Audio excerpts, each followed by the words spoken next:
A ridiculously fast recap of Macbeth. Three witches plan on meeting Macbeth to tell him his future. A wounded soldier tells King Duncan and the Thanes about Macbeth and how he saved everyone in the battle he was just in.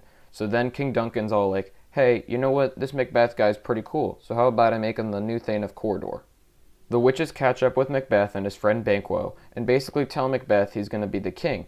Macbeth, being the sane person he is, thinks to himself, wouldn't it just be cool if I killed the king and, took his place?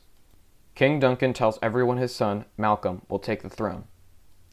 Lady Macbeth reads her husband's account of the witch's predictions and vows to help him become king.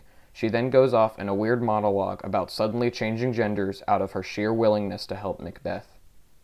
King Duncan and his bros head into Macbeth's place to crash for the night and leech off of his Netflix account. Macbeth now doubts himself and questions if killing King Duncan is really worth the throne. Macbeth's wife struts right in, like any normal wife, argues with him over how they're going to commit manslaughter, and who's more of a baby for not wanting to take another person's life. Macbeth talks to Banquo and his son in the hallway before seeing the ghost of a dagger.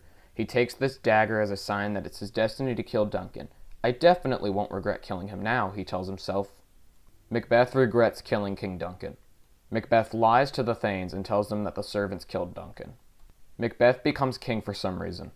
Banquo builds a suspicion that Macbeth killed Duncan. In the other room, Macbeth sends people to kill Banquo and his son to prevent them from taking the throne. Lady Macbeth gets sad and starts listening to XXX Tentacion to cure her depression. Banquo is killed, but his son survives. Macbeth starts tripping balls and seeing Banquo's ghost at a dinner party. The three witches talk about nothing important, and honestly, the scene serves no real importance. The Thanes, led by some guy named Macduff, plan to overthrow Macbeth because they think he's crazy. Macbeth visits the witches to see his future, and his paranoia grows. They realize Macduff and the Thanes left for England to plan. Macbeth sends assassins to kill Macduff's family.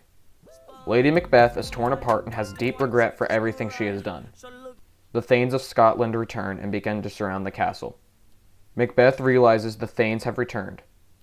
The Thanes decide it's best for them to hide behind branches to avoid being spotted, because that's how camouflage works. Lady Macbeth kills herself and Macbeth charges into battle. Macduff and the Thanes lower their branches and charge in as well. That they may take our lives, but they'll never take our freedom! Fighting. More fighting. Macbeth is killed, King Duncan's son becomes king, and everyone lived happily ever after. Yay!